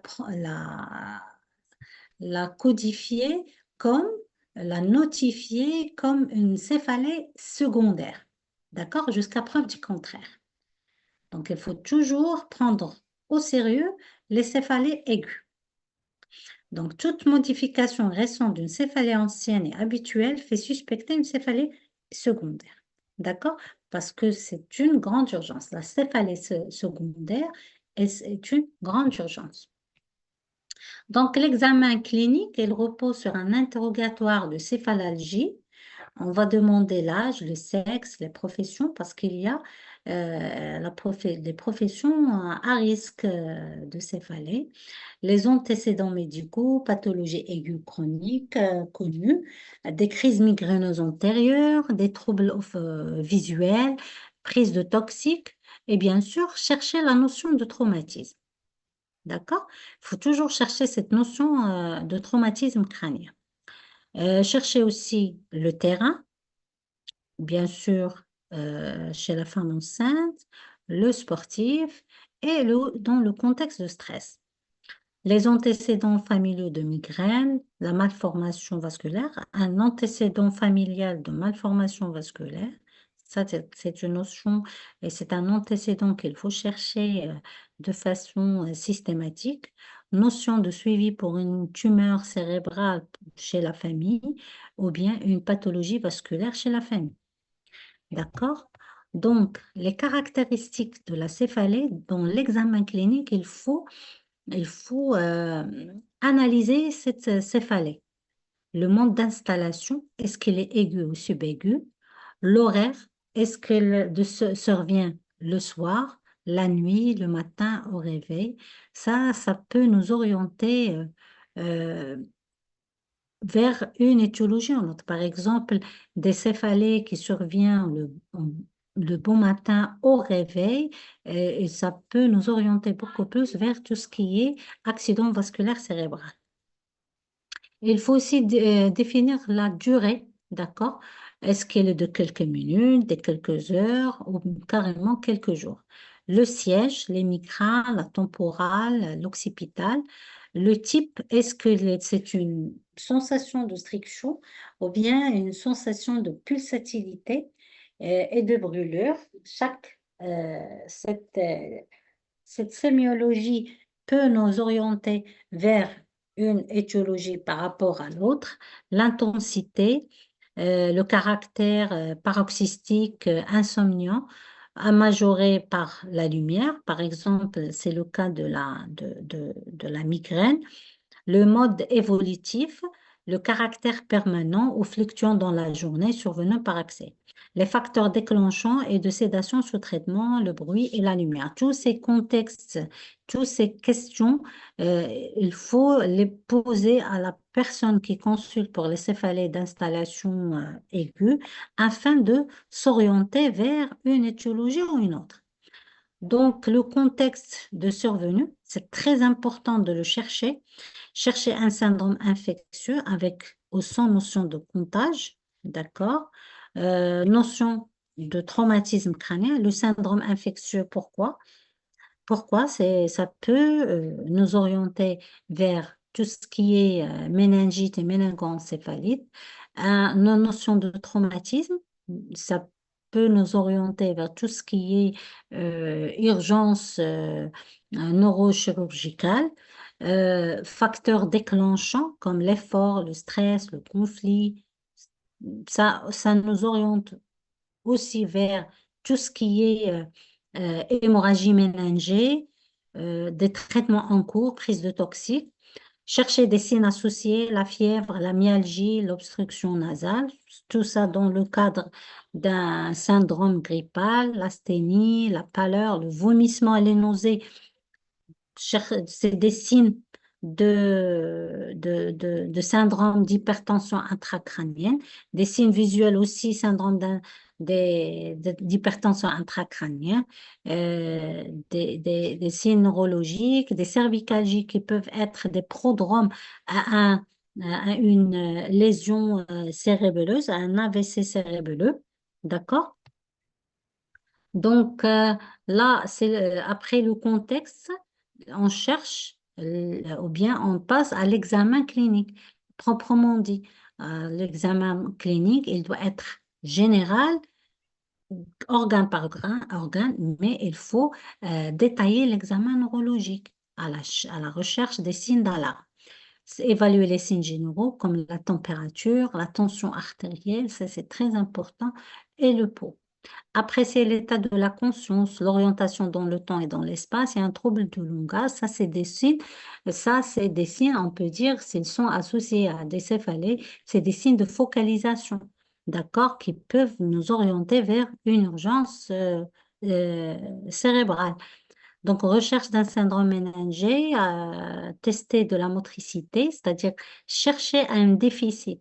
D'accord? Ces céphalées qui sont associées à un déficit moteur, ils peuvent nous donner une idée sur une étiologie possible par rapport à une autre. L'équilibre de la sensibilité et l'examen des paires crâniennes. Ça, c'est très important. Il ne faut pas oublier l'examen des paires crâniennes. Donc, après cet examen clinique, on peut faire aussi le fond d'œil. D'accord? Devant des céphalées d'installation aiguë, il faut faire un fond d'œil. D'accord? Ça fait partie de la clinique. C'est pas un examen complémentaire, mais c'est un examen, c'est un outil d'examen clinique aussi, à la recherche des signes d'hypertension intracrânienne, à la recherche, par exemple, de l'œdème papillaire. D'accord? Donc, selon la classification internationale des céphalées, on distingue des céphalées primaires et des céphalées secondaires. Donc, quand vous voyez, vraiment, c'est une panoplie d'étiologies, d'accord, dont il est important d'y penser, d'accord, pour poser le bon diagnostic et par la suite la bonne prise en charge. D'accord? Donc, il y a les céphalées primaires non associées. Ce sont souvent des céphalées qui ne sont pas liées à une lésion, comme la migraine, les algies vasculaires. D'accord? Les céphalées secondaires, par contre, il faut faire attention, ce sont des céphalées qui sont liées à une lésion cérébrale, le plus souvent cérébrale. D'accord? Ce sont soit post-traumatiques, secondaires à une pathologie vasculaire, à une pathologie tumorale, à une pathologie bactérienne, à un trouble métabolique. D'accord? Tout ça, il faut tirer la sonnette d'alarme et pousser les investigations afin d'éliminer les grandes urgences. D'accord, donc la physiopathologie des céphalées aigus, c'est une physiopathologie qu'on peut calquer sur celle de la migraine. Certes, c'est une douleur. Cette douleur, elle est secondaire à une vasodilatation, d'accord, une vasodilatation des vaisseaux de la dure mère. D'accord? Donc, les artères qui irriguent la dure mère, ils sont dilatés avec une inflammation toute périphérique qui va donner cette sensation de douleur. Donc, on distingue les céphalées aiguës brutales isolées, d'accord? Ce sont des céphalées d'installation aiguë sans signe associé, d'accord? Ce sont des céphalées en cours, comme on dit, en cours de tonnerre d'installation brutale, sans signe de focalisation, sans déficit, d'accord? C'est une hémorragie méningée jusqu'à preuve du contraire. D'accord? Devant toutes ces céphalées d'installation aiguë en coup de tonnerre, sans signe associé, c'est une hémorragie méningée jusqu'à preuve du contraire. Ça peut s'agir aussi de l'intoxication à l'oxyde de carbone, d'accord? C'est des céphalées qui sont moins intenses, d'accord? Dans le contexte, elle est évocateur, c'est-à-dire il y a la notion de, d'intoxication à l'oxyde de carbone et à l'ECG, on peut trouver une ischémie sous-épicardique, d'accord? Deux signes cliniques spécifiques à l'intoxication au monoxyde de carbone qui se manifeste par des céphalées, c'est la coloration cochenille. Donc, la coloration de la personne qui est une coloration cochenille avec une hypertonie généralisée. Donc, il peut se compliquer, ces céphalées, s'ils ne sont pas prises au sérieux, ils peuvent se compliquer d'obnubulation, d'agitation, voire même le décès. D'accord? Donc, il faut prendre en charge l'intoxication au monoxyde de carbone pour guetter à la phase de céphalée aiguë avant d'arriver au stade de collapsis et bien sûr de décès.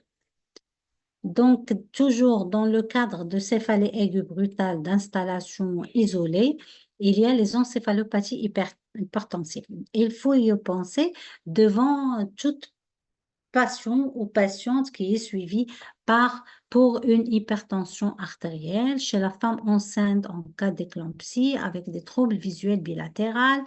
Il peut se manifester par une crise convulsive ou carrément un coma faisant suite aux céphalées.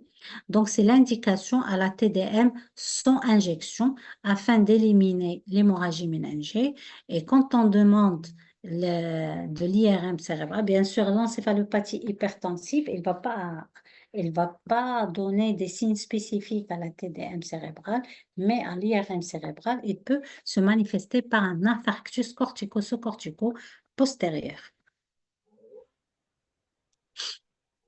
Donc, toujours dans cette catégorie de céphalie aiguë brutale isolée, il y a ce qu'on appelle l'apoplexie hypophysaire. D'accord? C'est une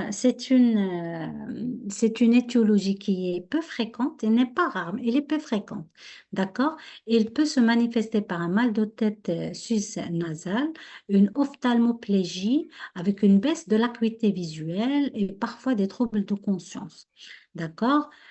Quand on fait le scanner cérébral, on voit une hémorragie ou un infarctus siégeant au niveau de l'hypophyse. D'accord? C'est plutôt le scanner cérébral qui nous oriente vers cette pathologie qui est l'apoplexie hypophysaire. Donc, il survient cette pathologie et elle peut survenir chez des terrains particuliers, des malades qui sont sous radiothérapie chez la femme enceinte, ou ils peuvent être d'origine idiopathique. Mais il faut y penser. euh, il faut y penser chez toutes. C'est vrai que c'est peu fréquent, mais il faut y penser surtout au scanner. Il faut le chercher ce qu'on appelle l'hémorragie ou l'infarctus de l'hypophyse. Donc voilà, à la TDM, l'hypophyse qui paraît isodense, à l'APL, elle est normale, l'IRM, tout ça, c'est dans le cadre de l'apoplexie hypophysaire, d'accord? L'IRM cérébral qui donne plus de spécificité à cette pathologie, il montre la tumeur avec une hémorragie, d'accord? Au sein de cette tumeur, il y a de l'hémorragie. D'accord? Le traitement, elle est chirurgical, c'est de la chirurgie transphénoïdale. Donc, toujours dans le cadre des céphalées aiguës brutales isolées, c'est-à-dire sans signe associé, devant toute céphalée brutale, lors du lever après la PL, il faut penser à l'hypotension intracrânienne. C'est des céphalées qui surviennent post-PL. D'accord? Donc, post-PL, c'est l'hypotension intracrânienne et le diagnostic, il est plutôt clinique que radiologique que la PL. D'accord? Donc, la TDM, elle est souvent normale, l'IRM ainsi et la PL. Donc, le traitement repose sur le repos au lit, la corticothérapie avec de la caféine et certaines écoles indiquent le sérum physiologique en épidural. D'accord? Maintenant, on passe aux céphalées aiguës brutales associées à des déficits neurologiques focalisés. D'accord? La première, donc, devant toutes céphalées aiguës d'installation brutale avec un déficit neurologique focalisé, soit une hémiplégie, une hémiparésie, une parésie de membre supérieur. D'accord? Donc, c'est focalisé. D'accord? Il faut penser aux accidents vasculaires cérébraux qui sont de trois types. Il y a ce qu'on appelle les hématomes intracérébraux. D'accord? On regarde. C'est ça. C'est à l'intérieur du parenchyme cérébral, il y a une hyperdensité. Donc, le diagnostic, souvent fait par le scanner cérébral, même sans injection. D'accord? Même sans injection, on peut voir ces accidents vasculaires cérébraux. Donc, aussi, après, le troisième, on a dit, il y a ce qu'on appelle l'hématome intracérébral, il y a l'infarctus cérébral d'origine embolique. D'accord? Ça, il nécessite, c'est l'AVC ischémique. D'accord? C'est l'AVC ischémique dont le diagnostic repose essentiellement à la phase aiguë repose sur l'IRM. D'accord? Comme le montre cette photo-là, une IRM de diffusion qui montre un infarctus cérébral de l'artère cérébrale moyenne en angio-IRM. D'accord? Vous voyez cette image de l'infarctus cérébral, ce n'est que l'AVC ischémique. Donc, le troisième type, c'est l'infarctus cérébral par occlusion de l'artère carotide. D'accord? Là, regardez, ça, c'est le scanner qui montre un AVC ischémique. Voilà, il prend presque la totalité de l'hémisphère droit. D'accord? Donc, après les AVC ischémiques, il faut penser aux dissections carotidiennes et vertébrales. Ils sont d'incidence de 2,6 pour 100 000 personnes. Se manifestent cliniquement par des céphalées, des cervicalgies secondaires à un traumatisme, souvent secondaires à un traumatisme direct. D'accord? Les dissections carotidiennes et vertébrales chez les polytraumatisés.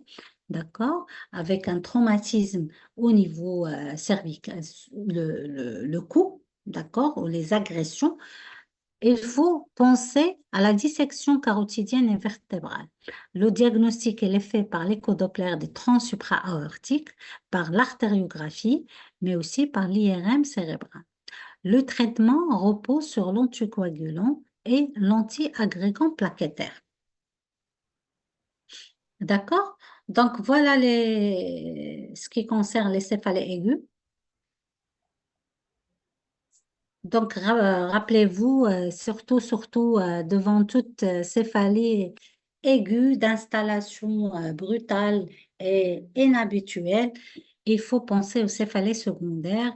Et il ne faut pas parler de migraine, d'algie vasculaire, mais il faut la considérer comme céphalée secondaire et pousser les investigations en général, demander un scanner qui nous rend beaucoup service pour éliminer les grandes urgences, notamment les accidents vasculaires cérébraux.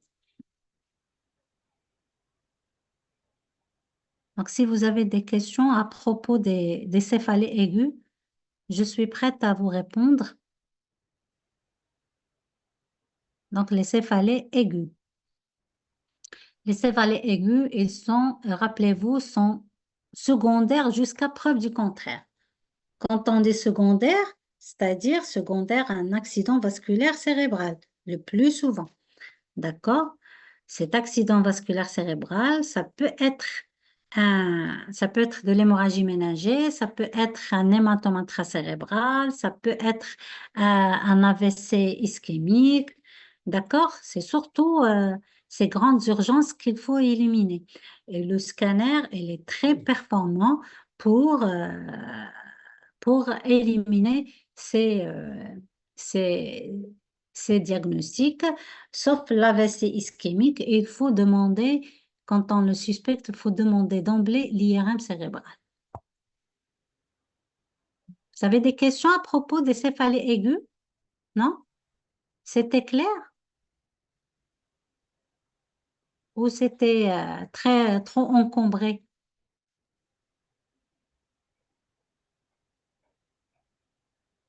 Oui,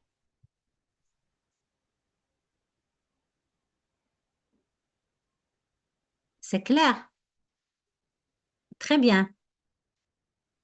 Donc, on peut passer donc là au dernier topo, d'accord? La dernière urgence neurologique concerne les états d'agitation, d'accord?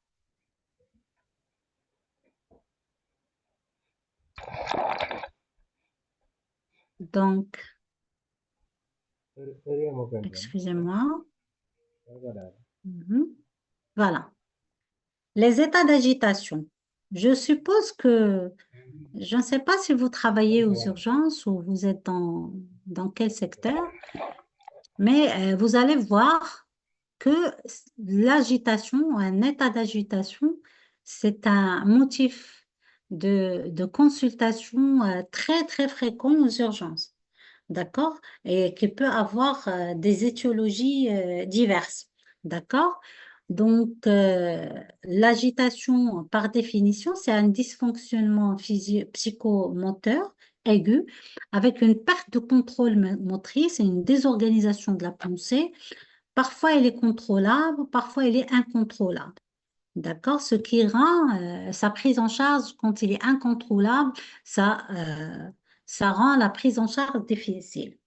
Donc, le diagnostic clinique repose sur d'abord les antécédents. Il faut chercher la notion des antécédents psychiatriques, des signes associés, chercher des signes associés comme la confusion, le délire, les hallucinations.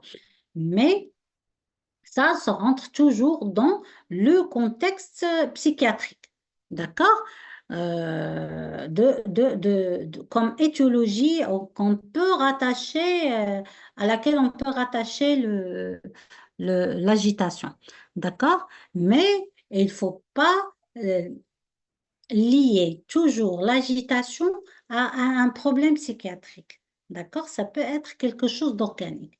Donc, ce que je vous conseille, c'est que devant toute agitation, il faut d'abord éliminer ce qui est organique. C'est bien de chercher le contexte psychiatrique parce que même quelqu'un qui est suivi pour une pathologie psychiatrique, il a le droit de faire une méningite, de faire une tumeur cérébrale qui va se manifester par l'agitation. D'accord? Donc, je cherche le contexte de l'antécédent psychiatrique. Je vais le noter chez moi, mais il faut éliminer les causes organiques. Donc ça demande un examen somatique complet. D'accord? C'est vrai qu'il va être difficile, mais il est indispensable. D'accord? Je peux calmer mon patient, je peux le sédater pour pouvoir l'examiner de façon plus simple. D'accord? Donc, il faut chercher les signes généraux, la température, les marbrures, oui, parce qu'un état de choc peut se manifester par l'agitation. D'accord? Aussi, l'encéphalopathie hépatique, il peut se manifester par une agitation. Et donc, devant quelqu'un qui est ictérique et qui vient en agitation, il faut penser à l'encéphalopathie hépatique. D'accord? Donc, il faut chercher aussi les signes neurologiques, surtout méningés. D'accord? Et une méningite, il peut se manifester par un état d'agitation. Une méningite, surtout chez le sujet jeune, il peut se manifester par l'agitation. Une méningite. D'accord? Chercher des signes de focalisation, un déficit moteur, un déficit sensitif qui peut intégrer, ou bien qui peut nous donner une idée sur une étiologie tumorale cérébrale.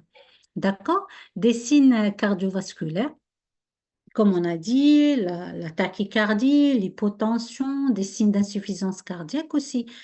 Les signes, l'insuffisance cardiaque aussi, il peut se manifester par agitation parce que tellement le malade, il est hypoxique qu'il est, ou bien il est hypotendu, puis il va faire de l'hypoxie et il va être agité. Des signes respiratoires, la dyspnée, les signes de lutte respiratoire, d'accord? Par exemple, une exacerbation de PPCO, elle est tellement hypercapnique, elle est hypoxique, et elle va s'agiter, d'accord? Chercher des signes abdominaux, comme une hépatomégalie, d'accord? Une hépatomégalie dans le cadre d'une cirrhose hépatique, par exemple, et donc une encéphalopathie hépatique qui va se manifester par l'agitation, d'accord? Le globe vésical. Ah oui, le globe vésical, il donne une agitation extrême. Bien sûr, surtout chez le sujet âgé. D'accord? Et c'est une sensation désagréable qui va se manifester par l'agitation. Donc, le diagnostic étiologique, donc là, après avoir examiné le malade depuis la tête jusqu'aux pieds, et on va poser des, on va penser à des étiologies. Ces étiologies, elles peuvent être d'origine organique, cause organique. Cette origine organique, elle peut être toxique comme il peut être non toxique. D'accord? Donc, la toxique, elle peut être, s'agit d'une intoxication alcoolique, un sevrage, le délirium, c'est le sevrage alcoolique, des drogues récréatives ou certains médicaments. D'accord? Origine non toxique, ce sont surtout les causes neurologiques, d'accord, comme l'hématome suddural, une méningoencéphalite, une tumeur cérébrale, d'accord. Les causes métaboliques, c'est l'hypoglycémie, il peut donner le coma, mais il peut donner chez certains une agitation, une dysnatrémie. Il peut se manifester chez des personnes par un coma, comme il peut se manifester par une agitation, une dyscalcémie aussi, une acidose métabolique et une urgence somatique. Une urgence somatique, par exemple, une insuffisance rénale aiguë, elle peut se manifester par une agitation. Un infarctus de myocarde aussi, il faut faire attention. Un infarctus de myocarde, c'est vrai, il peut être tellement douloureux qu'il est agité. D'accord? Elle a une douleur thoracique qui est pénible, qu'il est jusqu'au point qu'il soit agité. Un état de choc, bien sûr, l'état de choc, il peut se manifester, c'est clair, manifester par une agitation. Puis en dernier, donc il faut éliminer quelque chose d'organique d'abord. comme on a dit en premier du cours. Donc, après avoir éliminé les causes organiques, comment on va les éliminer? Bien sûr, par une imagerie, par une ponction lombaire, par le bilan biologique à la recherche, surtout du milieu intérieur. Une fois éliminé ces causes organiques, on peut penser aux causes psychiatriques. Ça peut s'agir d'un accès maniaque, d'une bouffée délirante aiguë, d'une schizophrénie, des délires chroniques paranoïaques, une attaque de panique. Toutes ces causes psychiatriques peuvent se manifester par une agitation. D'accord? Donc, la prise en charge, elle est urgente. Pourquoi urgente? Il faut d'abord arrêter l'agitation. Parce que vous ne pouvez pas travailler sur un patient qui est agité. Ton examen clinique, il va être faussé. D'accord? Tout le personnel ne peut travailler avec un patient qui est agité. Donc, il faut le prendre en charge immédiatement. Il faut le rassurer. Il faut le mettre dans un milieu calme. D'accord? Donc, ce qu'on appelle une approche relationnelle. D'accord? Et puis, si cette approche relationnelle n'a pas réussi, on a recours à la contention. Parfois, malheureusement, c'est nécessaire, mais il est indispensable dans certaines situations, tout en suivant un protocole préétabli. D'accord? Donc, en association au traitement pharmacologique, la suppression de tout objet dangereux tout autour dans la salle ou à côté du malade, euh, retirer sa ceinture, ça c'est très important pour soulager le patient. Penser à retirer sa ceinture. D'accord? Ça c'est le prise en charge environnementale. D'accord? Maintenant, la prise en charge médicamenteuse. Donc, il faut privilégier la voie orale, même si c'est difficile, mais il faut la privilégier si possible. Pourquoi? Pour ne pas l'injection, elle peut être une source ou un facteur déclenchant de l'agitation. Mais si possible, bien sûr, s'il n'est pas possible, on peut utiliser la voie intramusculaire. Par exemple, les benzodiazépines. Les benzodiazépines, le diazépam, qui est le Valium, on l'utilise à 10 à 20 mg par voie orale ou intramusculaire. D'accord? Il y a les benzodiazépines, il y a les neuroleptiques atypiques à type de l'oxapine, d'accord, de 100 à 250 à 200 mg par voie orale ou intramusculaire. L'halopéridol, c'est le fameux Aldol, à la dose de 1 à 2 mg par voie orale ou intramusculaire. D'accord? Bien sûr, vous connaissez ces malades, plutôt ces médicaments, ils ont quand même certains effets secondaires. Il faut les donner et les surveiller de façon rapprochée et stricte afin d'éviter les effets secondaires de ces médicaments. Donc, rechercher une éventuelle étiologie. Bien sûr, une fois on a calmé le malade, on va faire nos investigations pour éliminer ce qui est organique, d'accord, et penser par la suite à une fois si le bilan, l'imagerie cérébrale et le milieu intérieur est correct, ainsi que le bilan infectieux est normal, là, on va penser à une cause psychiatrique et on va traiter ainsi. D'accord? Donc, l'hospitalisation se fait souvent en milieu psychiatrique, bien sûr après avoir éliminé une cause organique, parfois à la demande de la famille. Parfois, c'est la famille qui ramène son membre de la famille qui est agité euh, parce qu'il constitue un danger pour le public. Donc voilà, c'est tout ce que j'ai à vous dire sur ce cours sur l'agitation. D'accord? Donc, si vous avez des questions concernant cette, euh, ce cours, je suis là. Ou bien si vous vous rappelez d'une question qui concerne les quatre cours précédents, je suis là. Donc, Monsieur Belhmeidi Hassan, il a posé la question, la crise d'hystérie se pose où, s'il vous plaît? Donc, la crise d'hystérie, c'est une autre entité. Elle ne fait pas partie des états d'agitation, d'accord? Donc, c'est loin de l'être. Bien sûr, si, ça dépend, la crise d'hystérie elle se manifeste comment? Si la crise d'hystérie est en général, la crise d'hystérie se manifeste par il vient avec une hypotonie, voire carrément un coma. D'accord? Donc, il ne fait pas partie des états d'agitation. D'accord? La crise d'hystérie, non. C'est une entité à part. D'accord? Il ne fait pas partie des états d'agitation.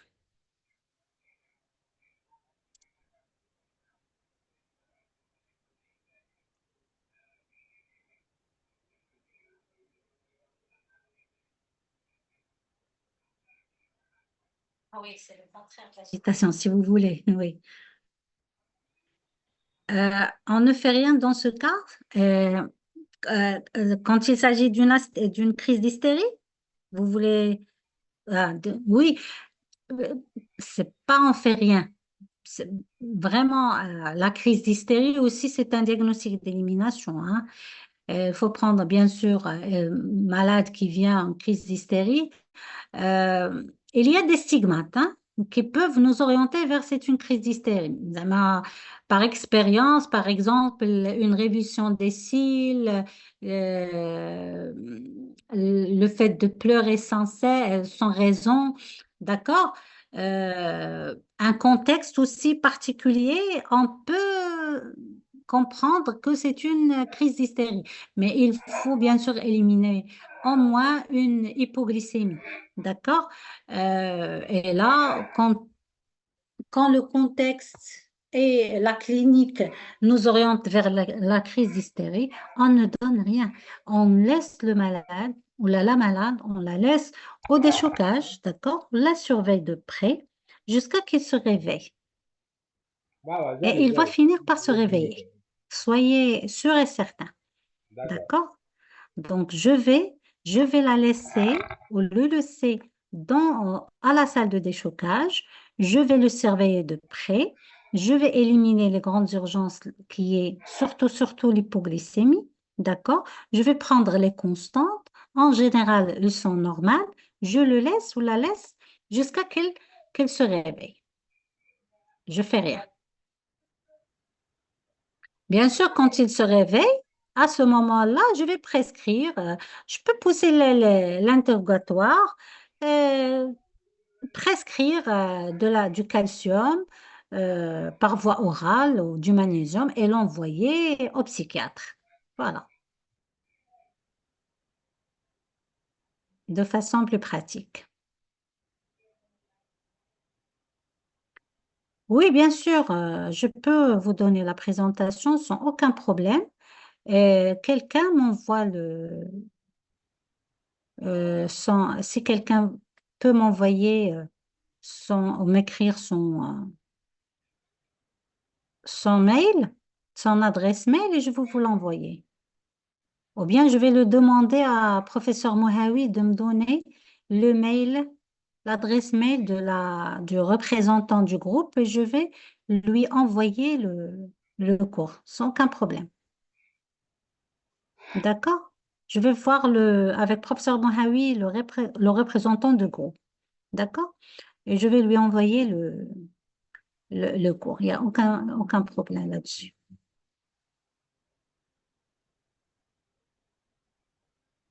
Donc, c'est bon, les amis, vous n'avez pas de questions, c'était clair. Merci à vous. Merci. Merci à vous. Je vous souhaite une bonne continuation. Merci pour votre présence, votre attention aussi. Merci. Et à la prochaine, Inch'Allah. Au revoir.